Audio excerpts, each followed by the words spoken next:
Hello, this is Dr. James Camp, and this is another one of Camp's C++ Quickies. Today we're going to be uh, extending what we know about arrays into a new kind of array called a vector.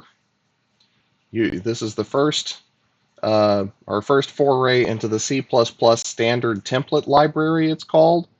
Um, and to use um, vectors, we have to pound include a new library called vector.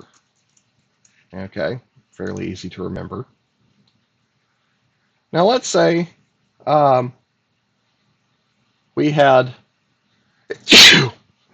sorry, let's say we had a value here. We didn't know how many days in the month there were.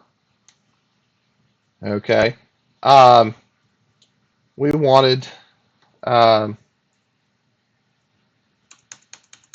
we know that there's up to 31 days in a month, but um, maybe we didn't know that to begin with, and we wanted to um, have an array that could grow or change in size. That's what a vector is. And what a vector does is if we go back to our whiteboard over here for a minute, a vector allocates, a vector works very much the same way. You've still got um, a block of memory here. In fact, at the core of a vector, and this is a vector of type int, and we use what's called diamond notation. It looks like you've written the int in a little diamond, baseball diamond or something there. This vector would hold, and this actually might be the very most correct example here, that this variable, if we gave it 3 values, might actually have an array of 6 spaces attached to it. But this array is bundled in a vector object that knows exactly how big, how many values it has. Okay. It knows that size equals 3, but it has available space of 6, so that if you want to add one, if we wanted to add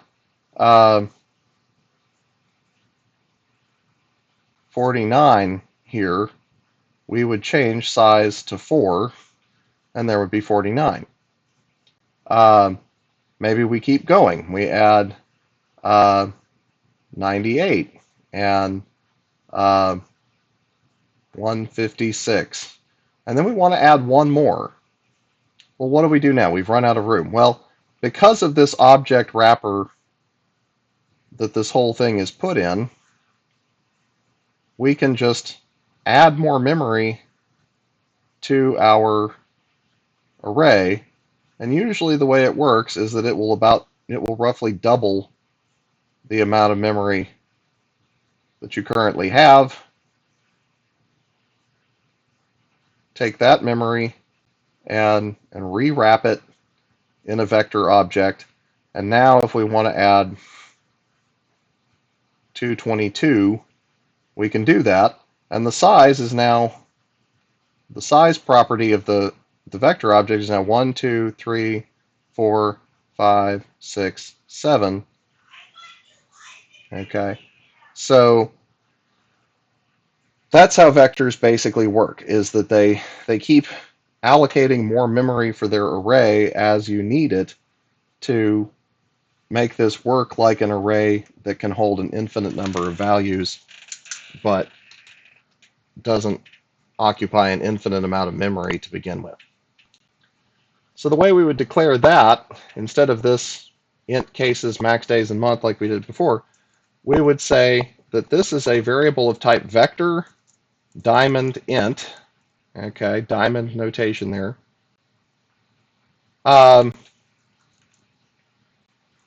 Cases, and again, some people will say case vector to remind themselves that this is a vector type variable.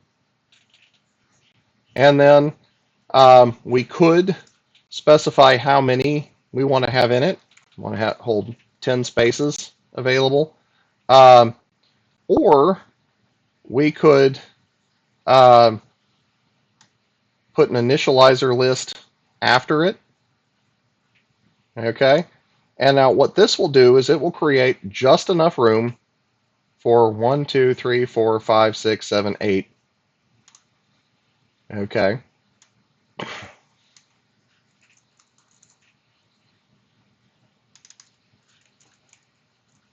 We can use vectors with the same for loop, automatic for loop notation that we used before.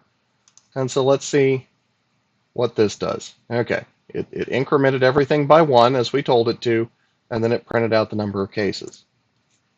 Now what's cool about this is we can add to that vector while the program is running. So I can say case vector dot, this is one of our first cases where we're going to use object notation. Case vector is an object wrapped around an array, so we can use dot notation to call what's called a member function. Case vector dot pushback, and pushback needs to have a value in it. So 1024 times 2 is about 2048. Okay, so I'm going to add 1 to my list. Now we got the same 8 that we started with, and then we added 2048 to this. You can say, you can get the size of a vector by calling the size member function. So I can see out case data for case vector dot size days end line. Okay. And it'll tell me case data for 9 days because there are 1, 2, 3, 4, 5, 6, 7, 8, 9 entries in our vector. Not as useful, perhaps, because we don't typically size down our vectors as much, but there's the opposite of pushing in computer science is popping, taking something off of a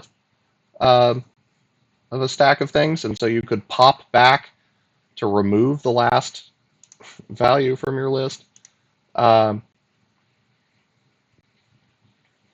there are a number of ways that you can use vectors that are new and different from how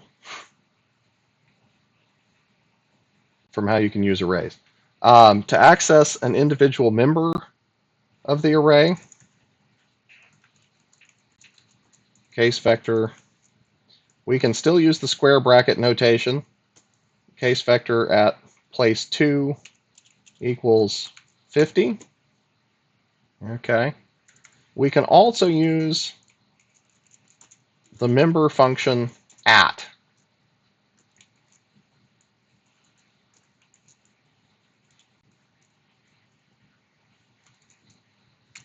Okay. So this will go to space 2, 0, 1, 2. I'll change that 32 to a 50. This will go to space 4, 1, 2, 3, 4, 0, 1, 2, 3, 4, and change that 128 to a 200. Okay. Why would you use the at for instead of the square bracket 2? Most people don't, but the at function checks to see if your number is less than size. Okay, it does bounds checking to make sure that you don't overflow your array. The square bracket 2 does not do that. It just assumes that you know how big your array is and inserts something at position 2. Both of them work, as you can see.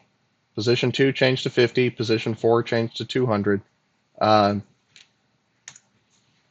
but programmers, most programmers who are used to doing things the array way use the square bracket notation.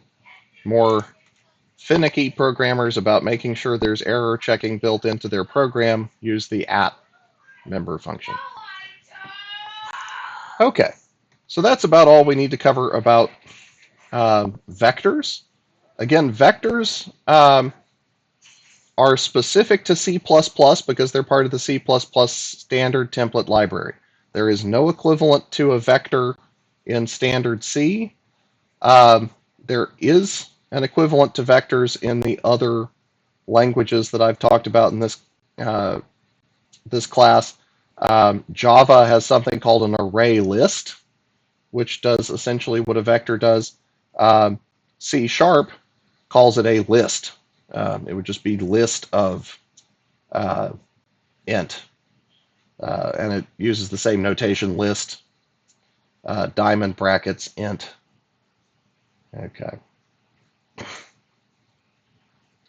All right, that's it for this one. One more video in this series will be on pointers in C++.